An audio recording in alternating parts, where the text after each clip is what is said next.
So, sulit. Masasabi natin na sulit yung mga sakripisyo nyo, guys. Kasi, sobrang ganda talaga ng na-experience nyo ngayon. Unang-una, guys, no, this is abundance of money, wealth, and riches. Masagana kayo, guys, no. Yung iba sa inyo, you are living your dream life. Kung ano yung mga pinapangarap mo lang dati, dinidream mo lang, wini-wish mo lang dati, guys. For some of you, nagkakatotoo na siya. You are living your dream life. Kung ano man yung gusto nyong ma-experience sa inyong kabuhayan. Yung iba sa inyo nakakaluwag-luwag na, yung iba sa inyo very stable, very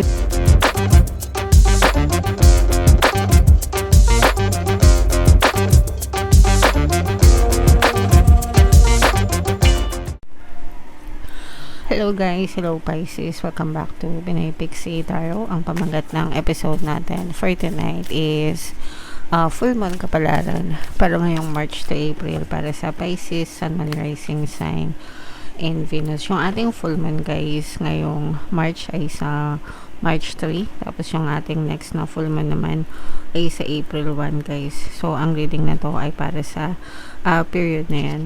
And ang pamagat ng ating full moon ay warm moon. Isa din siyang red moon mga kapiksi or blood moon.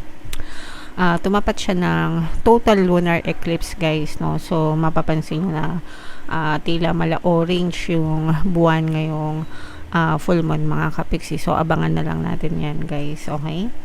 Alright, so malakas yung energy guys. And ito yung ating moon message. You are good enough guys, ikaw lang. Sapat na. You should be confident mga kapiksi. Don't ever compare yourself to other people. Magkaiba tayo, magkakaiba tayo. You can only compare yourself to the previous version of you, no? Sino ka kahapon, sino ka nung isang taon, sino ka nung 5 years ago. Doon mo pwedeng ikumpara yung sarili mo, but don't you ever compare yourself sa ibang tao guys, kasi magkakaiba tayo. And again, no, ikaw lang sapat na mga kapiksi. So you should believe in yourself and be confident guys, okay? Find a balance between the cosmic and the mundane in your daily life. Kailangan lahat guys sa buhay natin ilagay natin sa tamang balanse. Lahat ng masama o lahat ng labis ay masama, lahat ng kulang ay masama din guys, no? So dapat nilalagay natin sa tamang balanse yung ating yung mga bagay-bagay sa ating buhay mga kapiksi. Worrying too much will attract more things to worry about. So, dapat wag kayong mag-worry kasi the more na nag-worry kayo and na-stress kayo, the more na makaka-experience kayo ng mga worries and stress din sa buhay nyo guys. So, kalmahan nyo lang mga kapiksi. Okay? Have you been overly critical? An apology may be in order. So, kung naging bad ka sa ibang tao guys, no? Minsan hindi natin nare-realize may mga nasasabi pala tayong hindi maganda, nakakapag-comment ng hindi maganda, na hindi tayo aware, no? Minsan nasasanay na tayo, minsan biro pero masakit, di ba? So, if you feel like may nasagastaan ka, mag-sorry kayo guys, no? The same way na kapag kayo naman yung nasagasaan, gusto niya rin na makatanggap kayo ng sorry sa ibang tao guys, okay? And raise your karma by doing something good for someone else. Charity mga kapiksi ang sagot para magkaroon tayo ng good karma. Try to help. Kung kaya nyo rin lang naman tumulong guys sa ibang tao nang walang inaantay na kapalit, no? That's act of kindness, and every time na ginagawa nyo yan, you are raising your good karma mga kapiksi, and in the future guys, kayo rin naman yung makikinabang sa good karma na yon. Para lang kayong nagde-deposito sa bangko ng karma mga kapiksi, dadating yung time na marami kayong withdrawin, okay? Alright, so comment down below guys if feeling no naka-resonate kayo dyan. So, eto naman guys, sa love naman ito, tingnan naman natin yung mga mensahe sa inyo ng person mo. Yung mga gusto niyang sabihin sa'yo na hindi niya masabi, ganyan.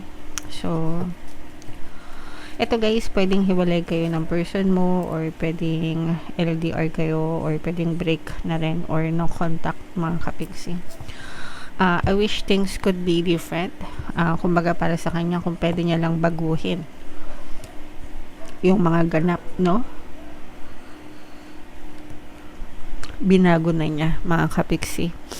So, ibig sabihin, may mga regrets din siya, may mga pinagsisisihan siya kung ano man yung nangyayari sa inyo. Right now, hindi niya gusto. And para sa kanya, sana iba na lang yung naging outcome. Sana iba na lang yung ginawa niya para hindi na mapunta sa ganyang sitwasyon. But, your person, gusto niya na magkabalikan kayo, or gusto niya magkaroon ng second chance perhaps in the future mga kapiksi. Pwedeng hindi pa ngayon guys, kasi pwedeng may mga balakid pa sa relasyon nyo, or whatever, kung anumang dahilan, parang hindi siya yung right time para ngayon, or hindi siya right time, ganun nga. Hindi ito yung tamang panahon para sa inyo guys, pero in the future parang umaasam siya na if pwede pa, no, maaring pwede kayong magkabalikan guys. And para sa kanya, ikaw yung pinaka naging malapit sa puso niya, sa buhay niya. Parang ikaw yung pinahahalagahan niya. Alright? Okay, so comment down below Pisces if feeling nyo naka-resonate kayo dyan. So shuffle natin to guys, hanapin natin yung energy ng moon at saka yung energy ng Pisces. Habang sinashuffle ko to guys, panoorin nyo muna yung video natin regarding sa ating paano mag-manifest ng abundance video course. Kapiksi, sawa ka na ba sa mga struggles at hirap sa buhay mo? Masipag ka ba at masikap sa buhay ngunit hindi ka pa rin umaasenso? Ilang beses ka na bang nag-attempt mag-negosyo at mag-invest pero palagi ka pa rin nalulugi? Sa pagkakataon na ito ay maaaring may subconscious beliefs ka na nagiging balakid sa iyong pag-unlad at pagyaman. Introducing, paano mag-manifest ng abundance video course. Dito ay matututunan mong ma-overcome ang mga balakid mo para tuluyan ka ng umunlad, umasenso, sumagana, maging matagumpay, successful at maswerte sa iyong kabuhayan, pera, trabaho, negosyo, salapi at kaperahan ng bonggang-bongga. Dali, mag-send na ng email sa pinoypixie@gmail.com at simulan na ang iyong pagyaman ngayon. Alright, so sa lahat ng gusto mag-avail ng course guys, meron tayong paano mag-manifest ng abundance video course, paano mawala ng third party at magkaroon ng harmonious na relationship, paano pabalikin si ex, reverse breakup. Sa mga interesado guys, mag-send lang kayo ng email sa pinoypixie@gmail.com. And sa mga naghahanap ng pampaswerte guys, meron tayong money shaker jars at saka itong mga bracelets. Ito yung ating WhatsApp number na sa screen, i-chat nyo lang ako, makikita nyo rin yan sa comment at saka sa description box guys. So Pisces, kayo ay na-represent ng King of Cups guys. Meron din, ito yung ating moon energy mga kapiksi. So, wow. So, this is both positive and negative guys. So, unahin natin yung sa negative mga kapiksi. Pero ito guys, this is already in the past, no? Kasi parang maraming kayong pinagdaanan in the past mga kapiksi. Pero pasulong yung buhay nyo. Actually, parang tinitingnan nyo na lang yung nakaraan nyo guys, no? Kasi parang yung na-experience nyo ngayon, bunga yan ng mga past experience mo, bunga yan ng mga sakripisyo mo in the past. You are in a very safe place and stable place right now guys, no? And yung kung ano man yung condition mo or kalagayan mo ngayon mga kapiksi, dahil yan sa mga sakripisyo mo nung nakaraan. So, sulit. Masasabi natin na sulit yung mga sakripisyo nyo guys, kasi sobrang ganda talaga ng na-experience nyo ngayon. Unang-una guys, no, this is abundance of money, wealth, and riches. Masagana kayo guys, no? Yung iba sa inyo, you are living your dream life. Kung ano yung mga pinapangarap mo lang dati, dinidream mo lang, wini-wish mo lang dati guys.